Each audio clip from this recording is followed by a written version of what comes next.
Hello, everyone. Thanks for joining the Entrepreneurial Blueprint Podcast. Once again, my name is Dr. Jake Latimer. We have a special guest on the show today, Alexis from Alexis Bail Bonds. Thank you for joining us today. Thank you for having me. Absolutely. And so, if you've watched us before, you know that we're all about diving into the successes and the pitfalls that a lot of entrepreneurs have had to endure over the years. Alexis is going to bring some of her ideas and some of the things that she had to go through, and hopefully it becomes inspirational for you. At least we hope it's going to be somewhat entertaining.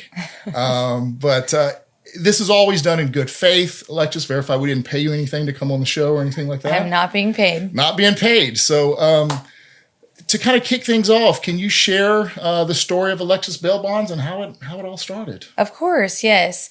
I started working with my parents at a young age of 8 years old. At a certain point, I believe I was around 11, the sheriff of Montgomery County at the time told me that I was not allowed to go to the jail and post bonds on my bicycle anymore.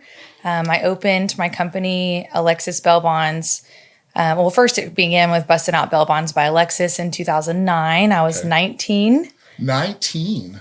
Wow. Yeah, I was young and I was still in college at Sam Houston State, and I needed something to pay for school and books and all the expensive things of college. So I started Busting Out Bail Bonds at 19 in 2009, and I started Alexis Bail Bonds as a second company in Montgomery County in 2013. Nice. So you started out young then. I was a child in the bail bond business. I love it. Why bail bonds though? Why did you say like this is what I wanted to do? And then I guess knowing that you chose bail bonds at 19, did you ever have any aspirations of wanting to change or switch something else? I mean, I don't want to ask you what your age is today, but obviously you've had an abundance of success over this time frame. Yes, I've definitely grown. I actually never wanted to be in bail bonds. I watched my parents work day in and day out overnight, going to the office late at night as a kid, eating ramen noodles or cereal in the back for dinner, doing my homework at the desk. That's why I went to college. I actually did not, although I was licensed in the bail bond industry at 2009, I worked for a recruiting firm for Morgan Stanley, fresh out of college. And I realized I did not like driving downtown, and I would just continue on the bail bond path. And from there, I just kept aspiring to be more and wanting to market and wanting to expand. I actually own the building that I first rented. Love it. Now, I had this satellite little office on this huge building, and the landlord wouldn't let me move into the large door side, I guess you could say. And so I had to buy the building in order to kick everybody else out and have more space for growth. I love it. But I never wanted to be in bail bonds. No. Do you ever run across any unscrupulous people and kind of put you in a precarious situation sometimes? We run across difficult people every single day in the bail bond industry, whether they're on drugs or they have a mental health issue or sovereign citizens. It's always something interesting. Yeah, I bet. And so, working underneath your parents' tutelage, and then going out at 19 years of age, did you feel like you had enough experience there before going out? Was that gun-ho at 19 years of age? Just like, I'm just going to do it all, rip the Band-Aid off and go after it? I think that I was ready, certainly, to own a bail bond business. I knew how to operate it. I guess I didn't realize how managing employees and growth amongst more counties and renting offices. And honestly, the title of a bail bondsman isn't always the fanciest thing. So in other counties, I've come across a lot of adversity with landlords not even wanting to rent to me because I'm a bail bondsman. Yeah. But I think I was 100% ready. I grew over time being on the bail bond board and doing other things that made me grow as a person and speaking in public, speaking to large groups, speaking to people who I felt were maybe more important in our county than I am. Yeah. But it made me grow. Gotcha. Let me ask you this, and this is not something we talked about, but do you have any stories out there like Dog the Bounty Hunter or anything like that? Anything that you had to kind of go after somebody or someone you had to pay the bond for somebody because they skipped bond on you or anything like that? I've had 3 very large struggles in my career. I know their names. I remember it very specifically. 2 defendants I had to pay a very large amount of money on. I was about 23 years old. And unfortunately, they were from Mexico, and there was no getting them back. Once they ran, I couldn't get them. It was going after them with the cartel or letting it go and paying them. And at that age, it really broke my bank. And so I had to struggle to make it work and stay in business and stay the path. But another interesting story.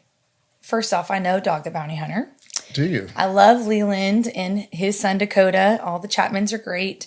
I have a different theory on bounty hunting. I don't really suit up and do all the tactical safety things, if you would, because most people respect that I'm there to come and get my defendant and bring them back in myself. So that is kind of a pro for me instead of a typical bounty hunter show. Sure.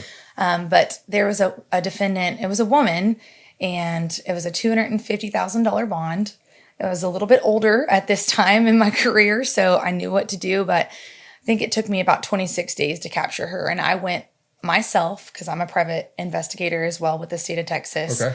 It was a 4-man team. She was in an apartment. I got a snitch to call in on her. And they ended up locking me in this apartment and holding me at gunpoint. Whoa. And they only spoke Spanish. And I don't speak that great of Spanish. I can order margaritas for sure, but I can't talk my way out of an apartment at gunpoint. Sure. So that was interesting. But needless to say, I did catch the defendant. She was returned to custody, and I got my $250,000 back. Wow. Let me ask you this. Was there a specific need or gap in the market that kind of motivated you? Anything that you kind of saw like a niche or just your experience working under the tutelage of your parents? Yeah, in Bellwines, most people usually market with red, white, and blue and freedom and big burly men. You know, they do stuff completely red, white, blue, American. It's total set in stone, black and white. And I wanted to do something different. I felt that most bail bondsmen treated their clientele almost as if they were the judge and not so friendly. And I wanted to be someone that they could depend on, someone that they knew would tell them the truth, someone that would be there for their family to cry with if they needed. Just a hand to hold in the process. It's very difficult and changes people's lives, sometimes forever. Sure. So I did a different marketing approach, and I have a different sort of staff than any other business that I've found. Of course, others are nice as well. Sure. But we're very friendly, probably overly friendly sometimes. We market with fun marketing materials. We use the color pink, which is not exactly, doesn't coincide with bail bonds. I love it though. I love it. Yeah. I think that the one excerpt that I take out of that is that, you know, the thing that sets you apart is you just probably care more than the next. Is that a fair assumption? I think that's fair. We do care, and we take a lot of this stress home with us. We worry about our defendants. One of our favorite clients, you know, to speak of this year was arrested by the feds a few days ago, and he has a whole new issue to deal with now, and it's motorcycle club stuff, but we love him. Sure. And we care about his freedom, and we care about him seeking the right justice and being able to have his day in court. Yeah. So we take all that home with us. Yeah. I always like to throw an accolade out there, like for our firm, and I'm sure you feel the same way based on everything you're saying, is it's people over profit sometimes. 100% it's people over profit. Yeah. We want our people to know they're safe with us and to know that our job is to make sure that they go to court and they stay free while they're in the bonding process. Yeah. And I think that you just always take that mindset and you're always doing the right thing, you know, almost acting in this sense as a fiduciary on their behalf. Right. You know, everything comes full circle. The money will be there. Your profits will be there in business, right? It's just actually caring more than the next organization, the next person is for them. I agree. Yeah. Let me ask you this. What were some of the biggest challenges you faced early? You mentioned the people that jumped ship on you, right? Yeah, that was a big ticket item. Is that probably the one you think of the most right there? Yes, I do. I think that hurt me a lot, but I was able to overcome it. Thank God. But there's been some other challenges I face. Managing employees, I think, is very difficult. It is. We are a very close-knit company because we do care about people so much. We talk outside of work and we've become best friends. We hang out outside of work. We market together at events. We do all sorts of fun things together. But having that boundary between I'm your boss and I'm your best friend is very difficult for me as well. Yeah, absolutely. You almost all the time, it becomes your second family. You spend more time with them sometimes than you do your immediate family because you're always working, it seems like. Yes, that's correct. In the recent years, I've done a lot more expansion as far as county growth in Texas. So I haven't been able to spend as much time with my girls. And now we have a Belle King at our office, but we talk all the time and FaceTime. And our baby Belle Bond Queen had a baby a few days ago. Oh, wow. So we're celebrating her growth in her family. And I love that. I love that. So the bail bonds industry can be high pressure. How do you manage stress as an entrepreneur and as in that industry specifically? I enjoy traveling mostly. I think it's the only way to really disconnect from the office or from thinking.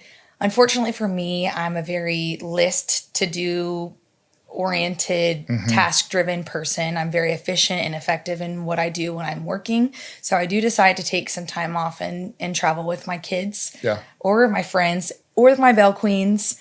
We go on cruises. We've done a number of things together, but I think traveling, I guess, would be the best outlet for me. Yeah.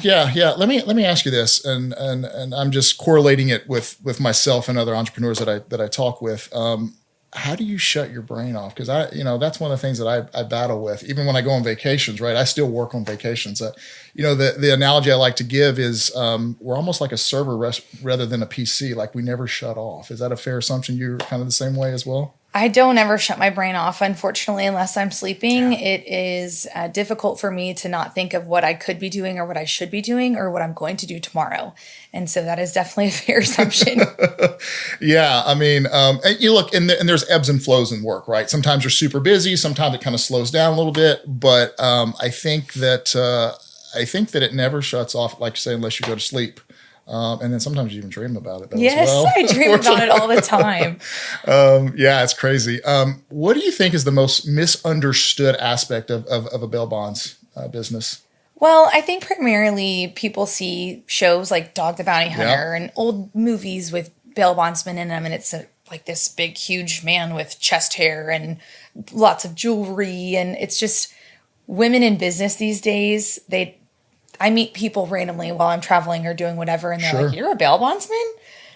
And I think people have the wrong interpretation. Anybody can be a bail bondsman. A female can be a bail bondsman. A young 19-year-old can be a bail bondsman. Yeah. And they might do it better. They might not have to be this scary, gnarly man in business to be in bail bonds. Sure. Yeah, absolutely. But I will tell you that I don't know if I've ever met another woman that's in bail bonds before. There's plenty of them. Are there? Okay. I'll take your word for that. But I think it's awesome. I think that, I guess especially if you were, I don't know. I don't mean to sound misogynistic, but I kind of feel like women kind of care more than a lot of men do in situations. So I think that can kind of play into your avenue. And obviously if someone gets into trouble, they're under a lot of stress. Right. And you've built a phenomenal network out there. I think by nature, women are more nurturing. Yes. And that's why I get a lot of social media hate that I'm a feminist, and I'm not a feminist. I do like to hire women because they are naturally nurturing. I agree with that. And they will hug people. They will let them cry. 100% agree with that. Yes. So it's easier to care, in my opinion, as a female because we are more emotional and we understand moms whose son was just arrested for something wild and she's breaking down, or wives that got accused of, some terrible things. Sure. Yeah. No, I agree with all of that. I think this notion of that men and women, look, a lot of men can do what women can do, and a lot of women can do what men do, but God made us different creatures though. And that's okay. There's nothing wrong with that. Like you kind of get that gist out there where they act like there's something wrong with, a woman doing a specific job or a man doing, and sometimes women can do jobs better than men can in situations, like you said, because they care more, they're more nurturers. Yes, I think men are better at bounty hunting, but women are probably smarter at bounty hunting. Yes, absolutely. What inspired you to take that entrepreneurial path rather than working for an existing company? Like I mentioned, after college, I did go get a job and I drove downtown, and it was just not for me. I was there 7 to 4 and then in traffic every day from Houston. And at some point I said, I can't do this anymore. I want to do my own path. I want to market how I want. I want to own my own business. You want to do it in your backyard too. I want to do it where I grew up. Yeah, absolutely. It's funny. We looked at, I don't know, it was about a year ago, we were going to bring this tax manager on. And we think we offered him a very nice compensation package. And for just a little bit more money, he wanted to drive all the way into Houston. And I was like, do you understand the wear and tear on your vehicle, the time away from your family? And it was an industry rather than a firm like this where he had a pathway to partnership. And I was like, you realize you're never going to be a partner where you're going. And I think you have to go through a maturation process when you realize that like quality of life actually matters. It does matter. You know? You can't pay me to drive into Houston. I don't go past Rayford Road. And I remember telling my partner, I said, if he doesn't understand the basics like that, I don't think he was a good fit for us here. Honestly, like it's because we weren't too far off, And I know that, like you just said, there's no way you could pay me enough money to go into Houston every single day and fight that traffic. And I'm in a different phase of my life, and I think you are as well. 100%. I was at a very young age, too. That traffic will wear on you, your vehicle, and many other things. Time is money. Absolutely. It's exhausting. People don't realize, like, just the driving back and forth and the stress, even, going back and forth into downtown or in the Galleria, especially during Christmas time. Oh, yeah. I fought that. I did that early in my career, and I was like, I'll never do that again. No. It's never. How do you juggle the responsibility of running a business and maintaining your personal life? Because that can be tough. It can be tough. And I feel like business does run into my personal life. Unfortunately, and fortunately, I guess, I did grow up here. So there's many times where I bond people that I knew or went to high school with out of jail. And I'm like, hey, how have you been? And they're like, oh, this is the worst day of my life. I just got out of jail. Yeah. And so it's not always the best time to catch up with people or rekindle old relationships. But I do think that my personal life is mainly my kids. I have 2 kids. I'm a single mom. So if they're sick from school, guess they know. They're going to the bail bond office. They have their little TV room, and that's what they're doing. They drive with me to our other county offices too. But we do dinners with our friends and hang out at home or go swimming. We do a lot of things to still maintain a personal life. Yeah. Make it work. Let me ask you this, because I had somebody on the other day, and we were talking about having your friends as clients, right? And so I think for me, it was early on in my career, it was real difficult to get friends to sign up and be on board and be a client of mine. But I think over time, once they feel comfortable with that, for me, actually, I end up becoming even greater friends with people that are clients of mine, because I'm always involved in their finances and their business, in their growth and their tax savings, all these specific items.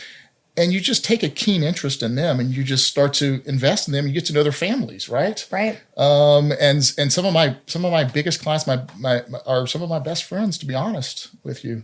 But I think it kind of comes later in life. That's what I experienced. What about with you? Well, I know that some people are kind of apprehensive to use me as a bail bondsman when they're arrested, because they don't want me to know the details of their case or that they even went to jail. Unfortunately, I am on it all the time, and so I know about it anyway. So for them not to use me and kind of use that friendship, or I guess even an acquaintance, doesn't really help them. There's a lot of unscrupulous companies out there that will just surrender a bond and let them go back to jail. And that's just not a part of our business practice. Yeah. So unfortunately, they don't use us, but sometimes they do. And when they do, we rekindle our friendship, and they know, hey, Alexis has got my back. Yeah. I'm not worried about my freedom at all. Well, and I think once they go through that process, right, and they choose you, if they happen to get in trouble again, I think they just go right back to you right off the bat. Like they don't even look anywhere else. No, they don't. We have many repeat clients, and sometimes they're repeating all over Texas. So yeah, and that's tough, right? Once you build a relationship with them, you're like, you want to help them, but you're like, shit, what are you doing here? You know what I mean? Like, I don't want to see you in this capacity, right? It's kind of tough. It's funny you mentioned that. We have a lot of clients that will come in after their case is disposed, whether they got probation or it was dismissed. If they get it dismissed, we take a picture, and they're so excited, but. Yeah. I'm like, okay, I never want to see you again unless it's in like Walmart or HEB. Exactly. And then they're like, hey, I'm sorry. I'm in jail. Yeah, for sure. What habits or qualities have been most crucial to your success as an entrepreneur? I think my calendar is probably my favorite tool in my life. Okay. Everything goes in my calendar, from what time I'm going to work out, with addresses. So it'll tell me what time to leave. I'm very much efficient in that sense. Like, time to leave now. You have 15 minutes to get there. You have to be on time. That's helped me a lot. I love marketing, so I'm always thinking about what I can do next to rebrand or market somewhere else to a different network or group of people. That's helped me tremendously. Okay. Let me ask you this, what type of a internal quality you think you have, like perseverance or, because entrepreneurship can be a lonely road, right? Like, you're going down there, like all your friends think that, oh man, you're an entrepreneur, you're success, you don't work, you own your own business. You've heard that before? Yes, I hear people, I think they're jealous of my freedom of my schedule, but if they followed me around for one single day, they would say, I don't know how you do all this in one day. And I do hear that when people finally get to see it. Yeah. Same. Can you share a moment when your entrepreneurial journey required resilience or tough decision making? Tough decisions. Yes, it is very tough for me personally and my team to see somebody that we've bonded out, say several times, go to jail for something that we know that they're going to face time for and maybe run. And sometimes we have to tell them, no, this is too big of a risk. Yeah. So that's tough. And then not to mention, I've mentioned moms coming in to bail out their children. And as a mom, I can't imagine my children being accused of a crime that I would never think of. And so those tough moments, they're heavy on your heart. For sure. Yeah, absolutely. I'm sure you've probably had late calls with people and stuff like that. And like you said, they were thinking about, I guess, leaving the country or running on their bail bond. You're like, dude, don't do that, huh? You got to talk them down off the cliff a little bit? Sometimes, and sometimes not. Okay. My job as a bail bondsman is to give our citizens freedom as a constitutional right and have their day in court so that a judge that is elected can judge them. There's been many times in the past where, say, one of our defendants is on bond and fails a drug test and they issue a warrant for his arrest or her arrest. And they say, okay, look, I know I have a warrant out. I don't want to go to jail yet. It's my daughter's birthday or it's Christmas. Can I just turn myself in on this date? And we'll usually agree to it because we want them to be able to have that time with their family before they do go in, because we don't know how much time they're facing or if they'll ever, be able to spend another Christmas or birthday with their kid again. Yeah. So naturally that's worked for us. Okay. And people trust it. And the court gives you a little bit of lenience and stuff like that? And we have 6 months to arrest someone. So as long as it's within a certain time frame, we usually let it ride. Okay. Interesting. I didn't know that. Okay. What sets Alexis Bail Bonds apart from others in the industry? I know we talked about caring. Anything else, would you say? We celebrate their wins. We are honest. We tell people when they have an active warrant. There's other companies out there that know their defendants have an active warrant for, like I said, failing a drug test or catching a new charge or whatever it may be. And we tell people because at the end of the day, I want them to know I was honest with them. I want them to respect me. I want them to have faith in what we do and that we'll be there for them. Yeah. I think honesty is always key, right? Because if you're not honest, if you're a little bit deceptive or a little shifty or whatever, it puts forth the mindset that you just don't care as much, and no one wants to be the burden of bad news, And I think from your perspective, I think if you're just always honest, I think that it kind of goes a long way. If they kind of extract emotion and go, oh man, this is some bad news. I'm pissed off. I'm hurt. I'm upset. But at least I know you're always shooting me straight, though. Right. Yeah. Exactly. Yeah. How do you approach customer service, especially in high-stakes situations? That's a difficult thing to balance at times. There's many people that owe me money and never paid their balance.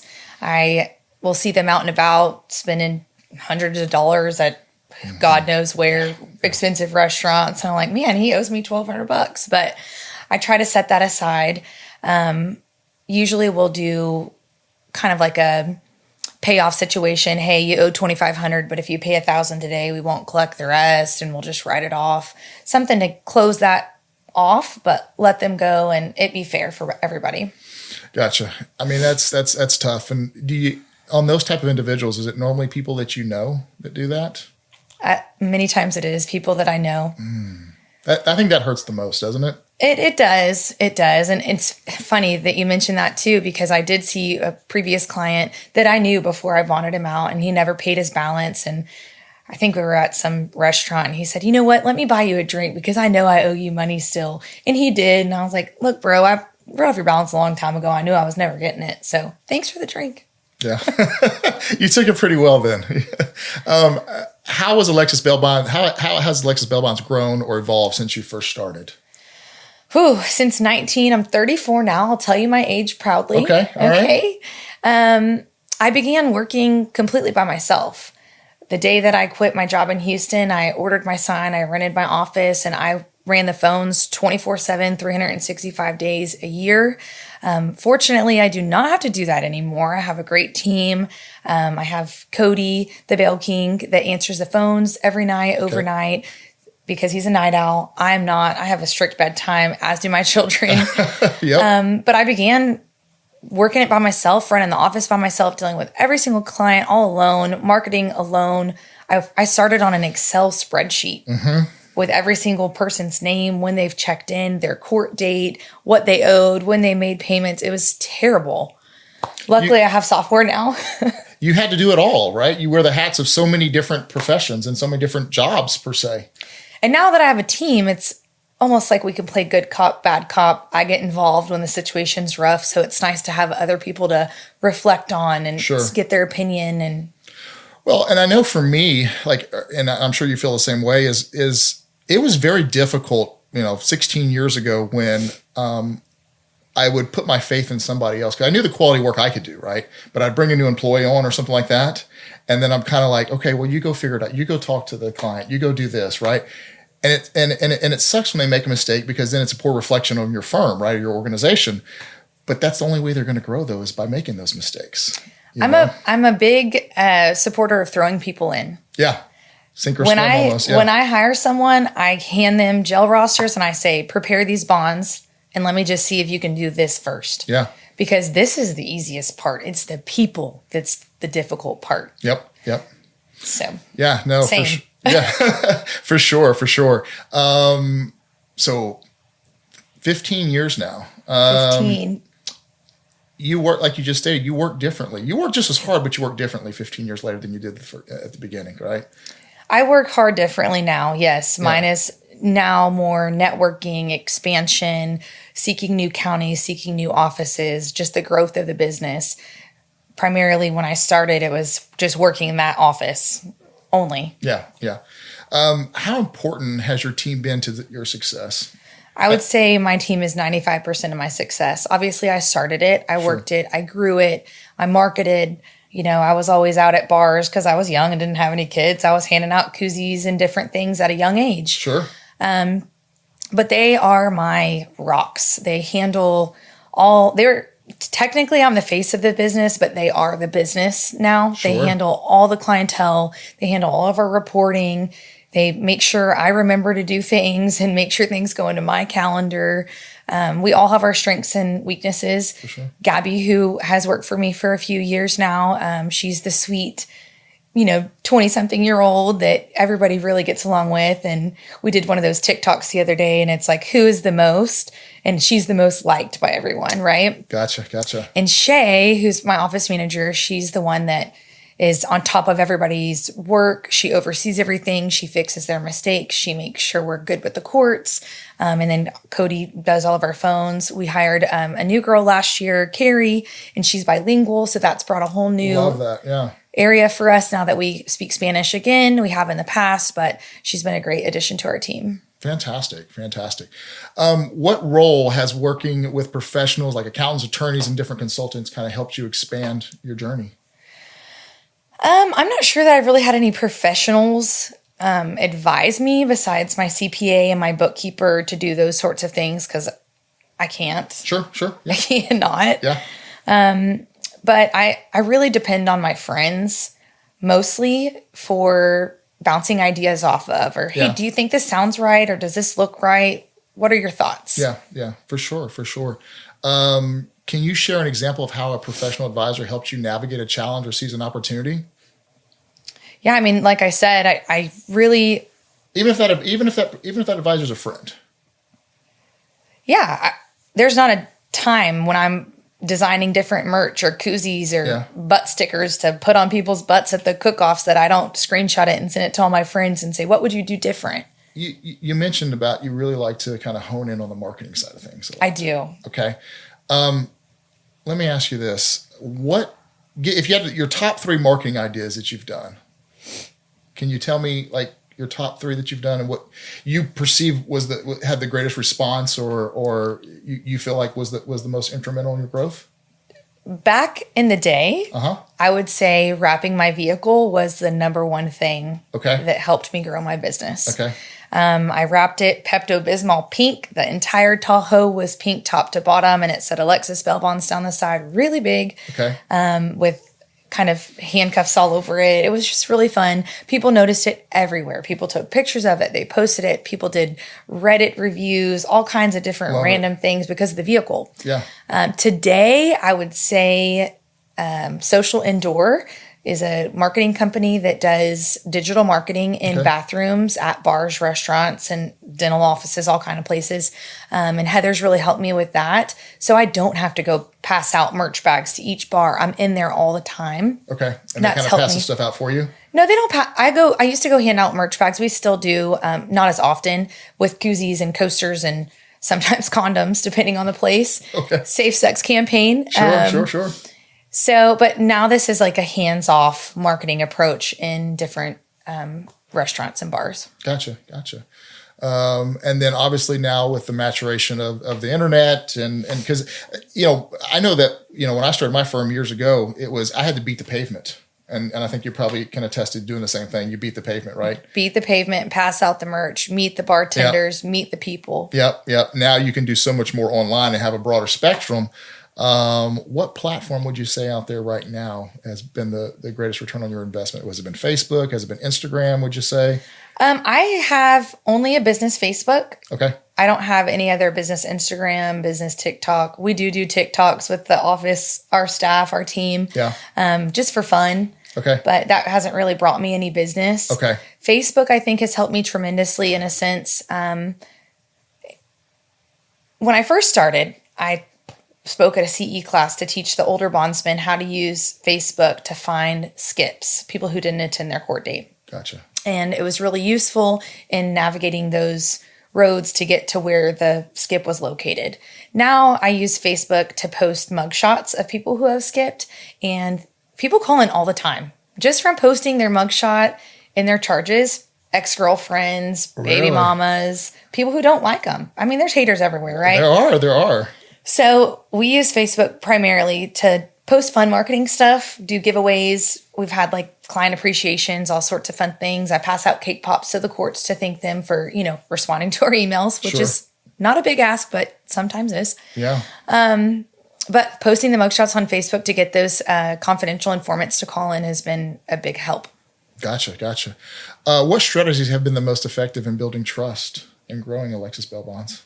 Like I mentioned, honesty is the key to it all. I think that once you're honest with a client the first time, they know and trust you for the long time. Yeah. And they'll tell your friends and family, look, she wasn't worried about me not appearing in court. She told me the truth. Yeah. And people respect that. Yeah, absolutely. How do you educate the community about your services while managing the industry stigma? Yeah, I mentioned Social Indoor, that we advertise our brand in bathrooms all over the county. We just signed a contract. We're licensed in Collin County as well, which is McKinney, Texas. And I've been a little slow there. I've only been licensed for about 6 months. So. Why there? It's like Montgomery County on steroids. Oh, really? Yeah. So it's got a bigger population, kind of the same income base. And I've done really well in Montgomery County. I'm in 7 counties now. So Collin is my next probably big move. Okay. Do you have to have like satellite offices in these locations or?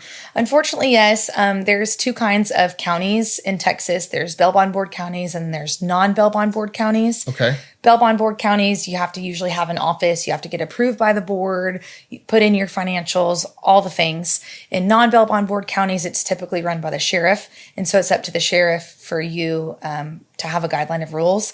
So in Chambers County, which is a non-board county, the sheriff requires you to have an office. So I have an office in Anahuac also. But as far as branding goes, I think passing out your marketing materials and getting your name out there, sponsoring different events, hosting parties, And branding inside the restaurants has been the ultimate win for me. How many counties are you in right now? 7. 7 counties. What's your goal? Where do you see yourself? So I'm not sure of my next steps as far as myself personally in growth. I've always wanted to be in at least 10 counties. I'm not sure if I mentioned this to you, but I do a number of different things as an entrepreneur. Bail bonds primarily, private investigator just to kind of hone in my own people to jail. Okay. But I'm also a realtor. I'm Okay. an Airbnb superhost. I do a lot of furnished rentals. So I'm constantly buying new homes, decorating them, renting them. Love it. Having those kind of things. But Mostly right here in Montgomery County? all in Montgomery County, besides one in Galveston. Okay. Nice. What role has technology or social media played in modernizing your business? Social media is huge as far as getting informants to call in on our skips. They help us a lot. And they're usually not even looking for any money, which is kind of sad. It's more of a hate thing. Wow. But it helps us. So I'm not going to complain about it. No, absolutely. What advice would you give someone considering entering the bail bonds industry for starting their own business? Whew. There's not a whole lot of advice to give other than you better be ready to work. Yeah, I bet. What do you think your normal, 7 days a week, or do you at least get Sundays off a little bit, or not really? I get the weekends off now because of Cody. He takes the phones at night, and he works the weekends. I do trust him. He makes good decisions. He's a hustler like me. Love it. Usually when I'm in the office, I make a lot more money, if you would, because I take a lot more risks than my team will. But tell me about those risks, if you will. Like what defines risk for one person versus another? Like if you had to just give a scenario, just one little scenario here. So my team knows that it's my money at the end of the day, and they don't want to make a mistake that's going to cost me money. So they want a cosigner. They want money up front. They want a lot of things that I've taught them over the years up front. And when I'm in the office and say, we've had this happen, a girl called from jail and she had a $50,000 bond. She said, look, I work here. I live here. I have the money. It's in my bank account. They wouldn't let me take my purse. I promise I'll come in and pay you as soon as I'm released. They would have never done that. So let's talk about that for a second. So if someone has a $50,000 bond, I just want to be educated on that, okay? They have to put forth 10%, is that right? That's correct. So they put forth $5,000. Correct. Now you then have to put forth the other 45? Correct. Do you have to physically put the money into a bank account for? So or you just have to it's on credit. How does that work? It's not on credit. So my collateral is pledged with the county and the treasurer's office. Okay. So we kind of have like a liability report that our limit is this, and then every time you bond somebody out, it deducts it. Got it. So we don't have to go back and forth. No, but it's still $50,000 no matter what. Understood. So if they skip, then $50,000's gone. That sucks. How do you stay motivated and maintain a positive outlook in such a demanding field? This business is rewarding. At the end of the day, it's very emotional. Sometimes the stuff we read is very traumatic, and you'll take it home with you. I fear for my kids' safety. I put air tags in their backpack. I don't let anybody watch them for the most part. You take a lot of that stress home, but when you get to know people over, say, a year's time, a case could last a year, sometimes 3. You get to know these people, and sometimes after 3 years, their case gets dismissed. And you get to really say, like, oh, man, I believed in him and he won. Yeah. So that's rewarding. That is rewarding. I mean, and I think if anyone can take anything away from Alexis here is you can take away the notion of she definitely cares. I mean, she's taking this stuff home, that stress. I mean, let me tell you something. When someone truly cares like that, I mean, you can't put a number on that right there. You really can't. There is no number on somebody that cares and takes it home and celebrates your wins. Absolutely. What's the most rewarding part of being an entrepreneur and a business owner? Not just in bail bonds, but with the Airbnb, and whatnot. At the end of the day, there are days when I don't feel like I did what I could. Yeah. And most days I really try to. I have it all on my calendar, like I said, and I try to get as much as I can possibly get done in one day. And at the end of the day, when I've been really productive, it just feels good to have mastered my day. Mm-hmm. You ever have those days that, you just can't get hardly motivated, or you're not feeling the best physically? Or you get distracted and then the day goes by and you don't get anything done, hardly anything done. You're like, man, what a waste of a day. Do you kind of feel like that sometimes? I beat myself up when I go through those days. I'm like, oh man, I could have done so much more this day and I just didn't. And then I make up for it the next day and kind of go a little overboard. I think that I do have those days. They're few and far between. I usually go to work still or work from home with the flu, COVID, all of it I've done. Yeah. I still try to get what I can done, catch up on emails, banking, tax stuff, whatever, if I'm not feeling the best or if I can't be around people. But there are days that I do feel down and about myself and my day. And you just have to try harder the next day and see what you can accomplish in a smaller amount of time, maybe to fit in what you needed to do that day. Yeah. I mean, I don't know if you've ever heard this before, but there's this notion out there that highly successful, high valued people, like you always almost kind of feel somewhat inadequate, like you're never quite there to that finish line. Do you kind of feel like that sometimes as well? Sometimes my friends and my coworkers tell me all the time I'm too hard on myself, and I'm constantly beating myself up, whether it's I need to do better at the gym, or I need to do better at this Airbnb. This is slacking. These pictures don't look good enough. The bail bond office is dirty. We need to have this. We need more of this. And it's never enough. Yeah. I'm still not there. I'm still not enough. So there's definitely more to come. Yeah. I'm just not sure if it's going to be more counties or something different. You know what I've had to tell myself, and I don't know if you've had this conversation internally with yourself, is, I've always been of the mindset, at least early on, that, it's that when I get to this level, then it'll be great, or this level, then this level. And I hit every one of those levels, right? And I'm like, it's still not enough, right? Yes. And I don't mean to sound greedy, but and so what I've had to kind of adopt in my mentality is I had to just start embracing the journey. I love the journey. So I'm a big supporter of the journey. I think that everything happens for a reason. I've had a lot of, struggles getting licensed in other counties. Other bondsmen or the county doesn't want me there. They don't want my marketing in their town. They're worried about the competition, whatever it may be. And I love that journey. I like being told no. I like struggles and obstacles. It's just no for now, right? It's no for now. Yeah. Watch out because I'm coming. Yeah, I love that. One of the counties I got licensed in, I'm not going to say any names, but they put me to the test for, I think, like 6 to 8 months. And I came in on that last hearing date in a sequined head to toe suit. Love it. And I'm like, I'm going to sparkle so hard, your eyeballs are going to burn. You are going to give me this license. I'm not quitting. I love it. Let me ask you this, because this is one of the things I battle with. Do you ever see yourself retiring in some, like, you think you'll work to the day you die? Because I probably will myself, like in some capacity, right? I can't shut my brain off. I don't know if go through the same mantra. I do go through the same things. I don't think that I'll ever quit working. I think that I may eventually retire from the bail bond business or maybe take a step back. Sure. But hopefully when I retire, I'll move to Belize and have like a little bar on the beach or something cool. Yeah, absolutely. Yeah, I think once you've been an entrepreneur for so long and a successful one, I don't think you can completely shut it off. I've known some highly, highly successful people that have, run, organizations that do $100, $200 million a year. And even after they sell out, they find themselves entering back into entrepreneurship again in their 60s and 70s. And it's not about money, right? Like you have to do something with your brain to stay alive. You do. And I can't even watch TV. So I don't know what I'm going to do with my time if I ever retire, but I'm sure it will be something. Yeah. And like you said, maybe you'll go down to Belize and open up a bar down there, and you'll still work in some capacity though. But serve ceviche. Absolutely.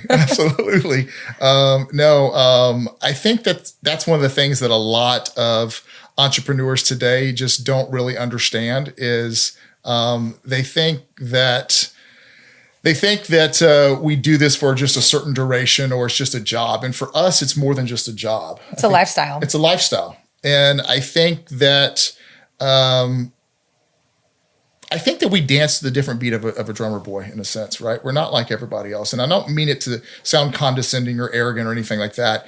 It's just, I think that your outlook and how you view life is just completely different. And I think that, for me, I thoroughly enjoy the journey. I thoroughly enjoy, I remember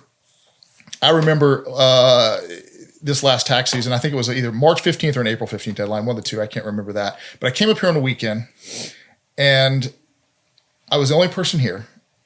And I could have been completely frustrated, right? Like all my staff, I gave them off, but I was up here working. It was quiet. Phones weren't ringing, which was kind of great. I could get work done. I went up to my office. I had my big screen TV up there. I put on ESPN down really low, right? And I thought to myself, I was like, how beautiful is this, right? My office that I own the building is 10 minutes from my house, right? So I drive in 10 minutes to work. It's quiet. It's a Saturday. I'm able to get things done. I glance up. I can watch a little bit of my sports for a second, take my mind off, get back on, review returns, do whatever I need to get done. And it's just viewing the outlook of this is a blessing to be in this situation, to be able to do this. And I think, when you have that mindset that it's not just a job, it's a lifestyle. And it was, I didn't work all day. I think I worked like 6 hours that day. I ended up going home, but I know my daughter was at home asleep, and I was like, this is amazing. This is absolutely amazing. It is amazing. And I do have those days. I give my girls, I guess I can't say girls anymore, my team, Christmas and Thanksgiving off. And my kids know we don't do holidays. It's just me and them. Yeah.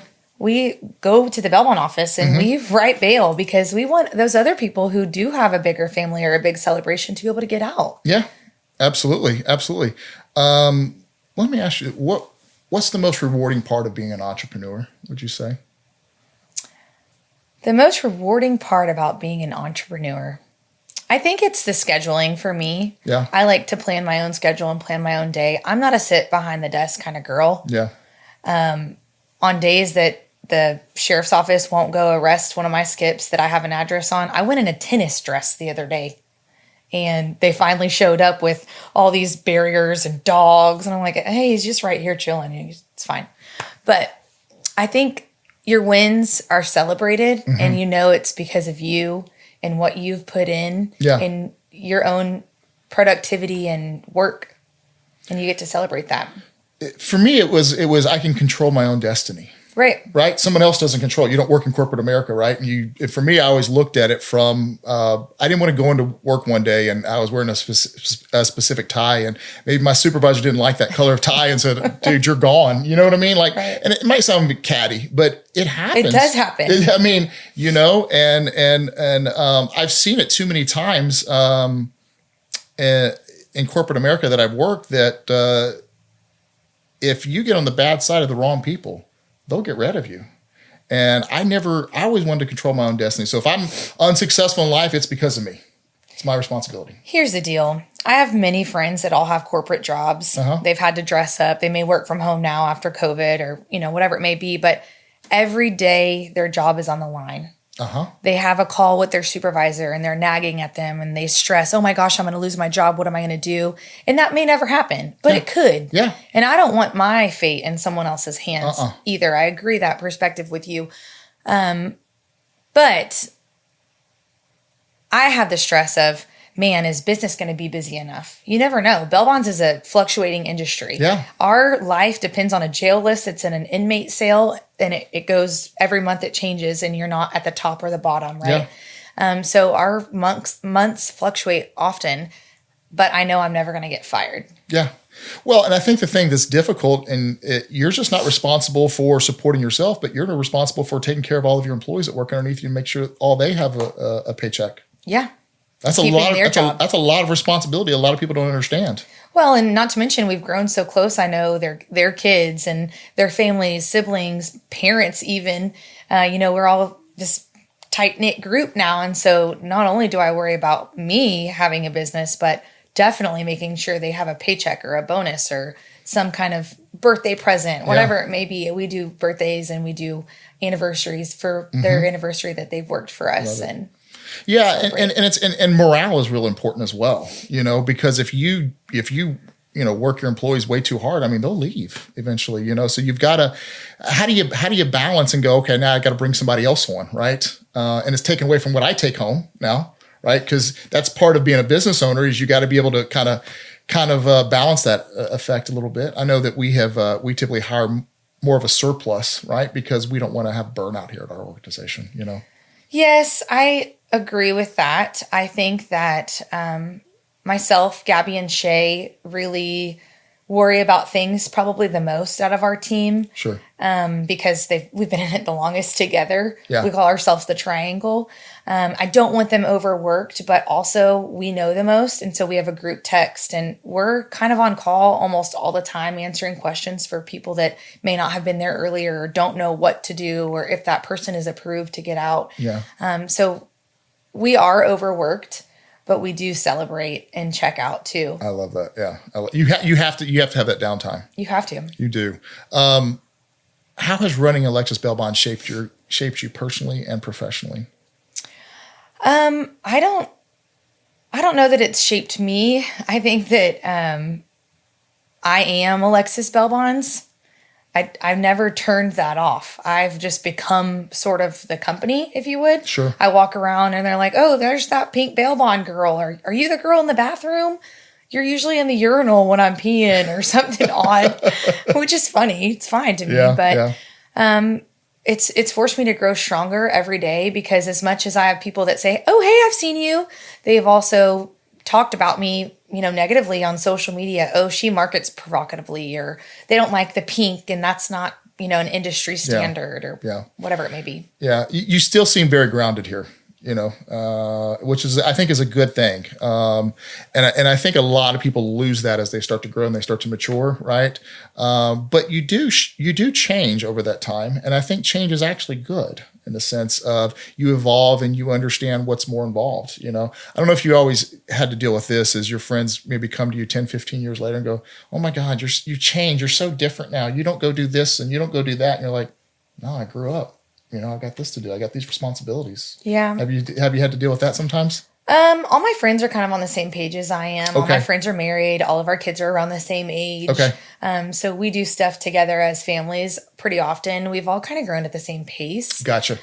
So you've kept the nice cohort around you then, basically. Oh, yeah. I have a very strong village, as I call it. Love it. And we've all grown and matured over time, but we've raised our kids together and we have our tribe and we're always there for each other. We support each other in business. One of my girlfriends is an esthetician and I try to support her business and she, supports mine. So we're there for each other and that's what matters. I love that. What's next for Alexis Belbon? I don't know for me personally. Like I mentioned, I think I might have some other things going on, for a job, but if I don't do that, which I'm not going to release that info yet, I might grow to 2 more counties I have my eyeballs on. Okay. But I really want to grow where I'm already licensed. I need to probably hire some more people. Okay. Right now we just have part-time people in all the other counties we're licensed in, and we call it the Bell Queen headquarters in Conroe because we pretty much manage and oversee everything.